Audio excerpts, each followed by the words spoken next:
आज की बैठक में एडिबल ऑयल के लिए आयात पर निर्भरता के चलते एडिबल ऑयल को घरेलू उत्पादन बढ़ाना जरूरी है।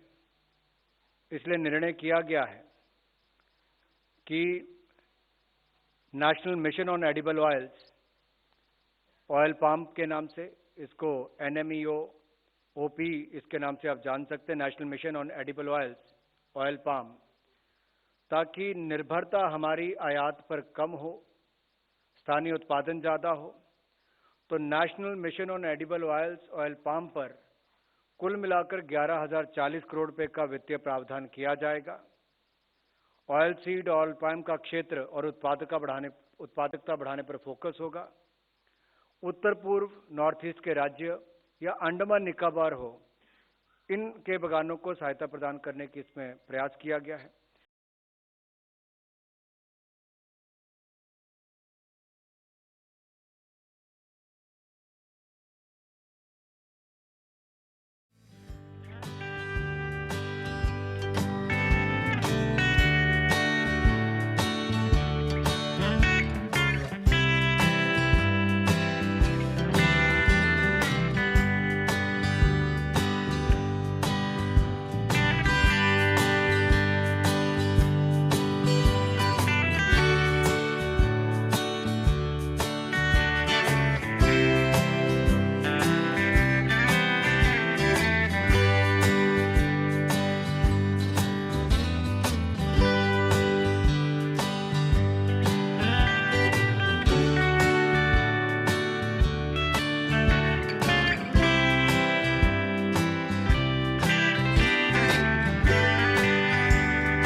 मैं आर्मी में बात करूंगा और खेल के लिए मैं वही सोच रहा हूं कि खेल के लिए पहले तो मुझे खुद अभी खेल करना है और मेरे पास अभी काफ़ी टाइम है कि मैं इस बारे में सोच सकूं। तो मैं बिल्कुल जो मुझे ये मिला है तो मैं अपनी तरफ से पूरा योगदान दूंगा कि मैं हरियाणा और इंडियन स्पोर्ट्स को ऊपर उठा सकूं।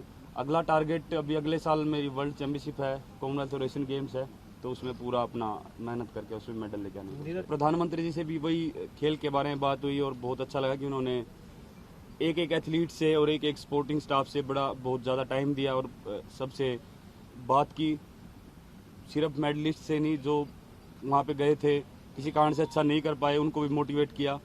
और सर से भी आज मिला तो काफ़ी एक बात अच्छी लगी कि जो हमारी इंडियन वुमेन हॉकी टीम थी वहाँ पे उनका प्रदर्शन बहुत अच्छा था। कहीं ना कहीं वो उनको ज़रूरत थी जो सम्मान की, उनको स्पेशल सम्मान सर ने दिया।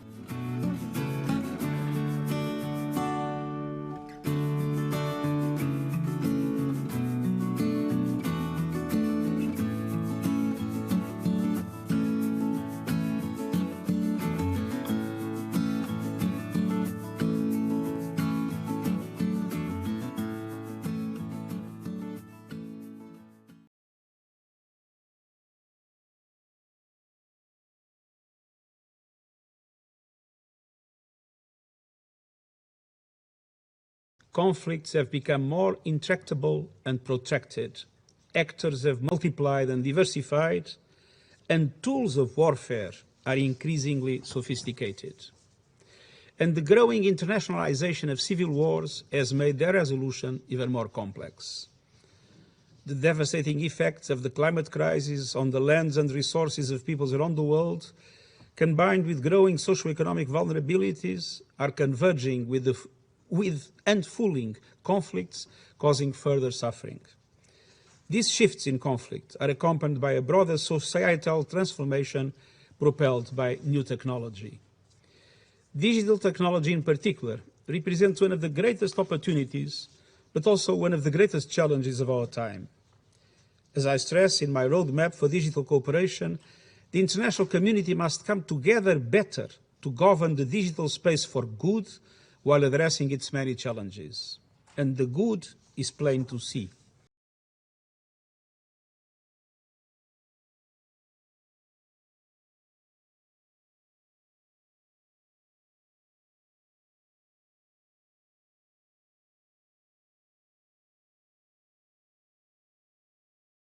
लगातार 4 तारीख से हम लोग जो हैं चिट्ठी पे चिट्ठी लिख रहे हैं, लेकिन प्रधानमंत्री जी को मुख्यमंत्री जी से मिलने का समय नहीं दे पा रहे।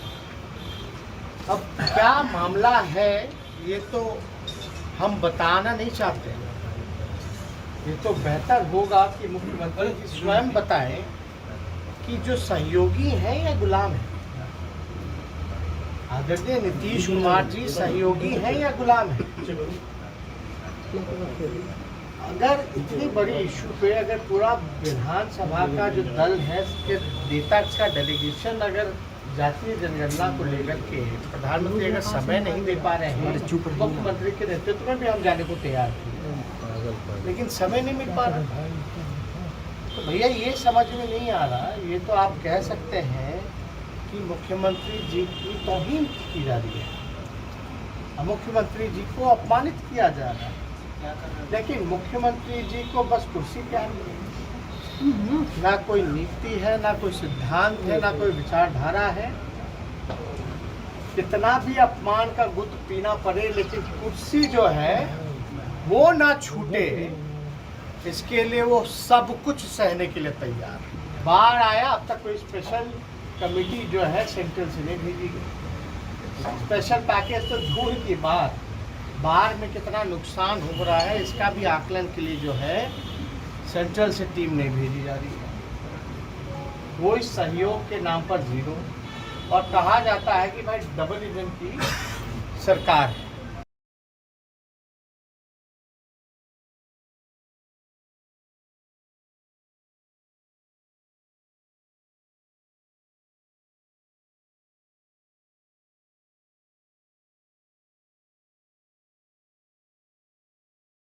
जिस तरह से देश में बीजेपी का ग्राफ गिर रहा है, उसका भी ये एक परिणाम है। महाराष्ट्र में हमेशा उद्धव ठाकरे जी ने राजनीति से ऊपर जाकर काम किया है। खास करके कोरोना काल में जिस तरह से पूरे राज्य को कंट्रोल किया, मुंबई हो या पूरा राज्य हो, मुझे लगता है कि उसका भी परिणाम है कि इस पूरे देश में और हमारे राज्य में तो नंबर 1 है नेता, और धीरे धीरे ये ग्राफ ऊपर जाएगा और मुख्यमंत्री हमारे महाराष्ट्र के पहले नंबर पर आ जाएंगे। इस दिशा में उनके कदम बढ़ रहे हैं, और नेता जो है बीजेपी के हो और किसी, वो अपना स्थान नहीं ऊपर ला सके। अब ये बीजेपी वाले बोलेंगे ये कौन सा पोल है, जब आप इस पोल में आपके नंबर आते थे तो सही था, और जब हमारे मुख्यमंत्री का नंबर आने लगा या ममता जी का नंबर आने लगा तो आप सवाल करेंगे ये कौन सा पोल है। ये सबको एक भय है कि जिस प्रकार से आप भीड़ कर रहे हो राजनीतिक, तो उससे तो ज़रूर डर लगता है सबको कि क्या ये थर्ड वेव को इन्विटेशन देने का न्योता लेकर तो घूम नहीं रहे ये लोग, करने दो।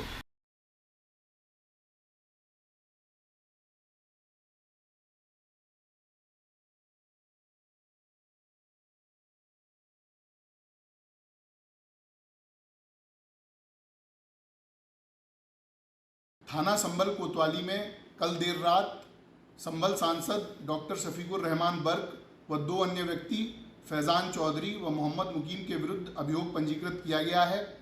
इनके द्वारा तालिबान के संबंध में भड़काऊ बयान दिए गए, एक प्राइवेट व्यक्ति श्री राजेश सिंघल द्वारा लिखित तहरीर देकर यह बताया गया कि डॉक्टर बर्क द्वारा एक मीडिया ब्रीफिंग में तालिबान की तुलना भारत के स्वाधीनता सेनानियों के साथ की गई तथा उसकी जीत पर खुशी मनाई गई। ज्ञातव्य हो कि तालिबान भारत सरकार द्वारा घोषित एक आतंकवादी संगठन है। इस तरह के बयान देशद्रोह की श्रेणी में आते हैं। अतः उपरोक्त लिखित तहरीर के आधार पर उपरोक्त तीनों व्यक्तियों के विरुद्ध धारा 124A, 153A व 295A IPC के अंतर्गत अभियोग पंजीकृत किया जा रहा है। अन्य दो व्यक्तियों द्वारा फेसबुक पर इसी प्रकार के बयान दिए गए, उनके विरुद्ध भी इसी FIR में अभियोग पंजीकृत किया गया है। समस्त साक्ष्य संकलन के साथ में वैधानिक कार्रवाई की जा रही है।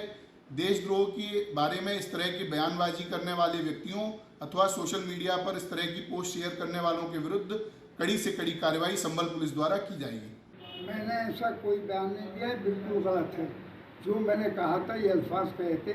जब मुझसे उन्होंने सवाल किया, मैंने कहा मुझसे क्या ताल्लुक़, वहाँ के उस मुल्क से या तालिबान से मुझसे क्या ताल्लुक़। मैं इस सिलसिले में कोई कुछ बात नहीं कह सकता। बल्कि मेरे मुल्क की जो पॉलिसी होगी अपने मुल्क के साथ में, बस ये बयान दिया। तो इसमें मैंने क्या जुर्म कर दिया? मैंने तो मना कर दिया उसे। मैंने कि तालिबान से मेरा कोई ताल्लुक़ नहीं, कोई वास्ता नहीं, मैं वहाँ का रहने वाला नहीं। तो मैं तालिबान के सिलसिले में मैं राय देने वाला कौन हूँ? मैंने कि मैं क्यों दूँ राय इसमें अपनी राय। मैंने कि मैं अपने मुल्क के साथ हूँ, मुल्क की जो पॉलिसी बनेगी या जो होगा मैं मुल्क के साथ हूँ।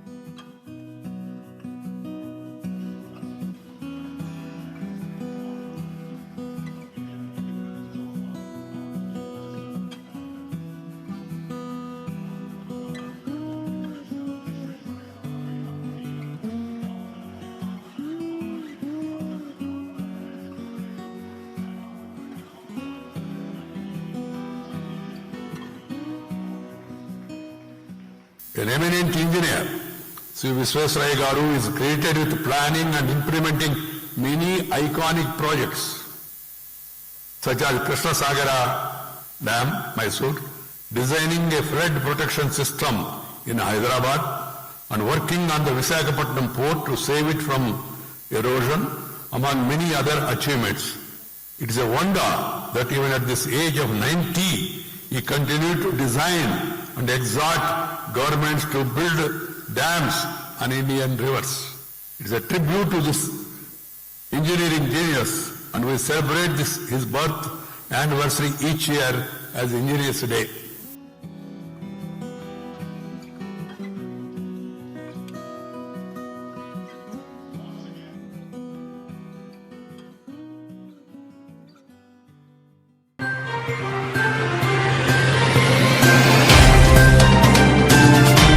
Subscribe now and press the bell icon.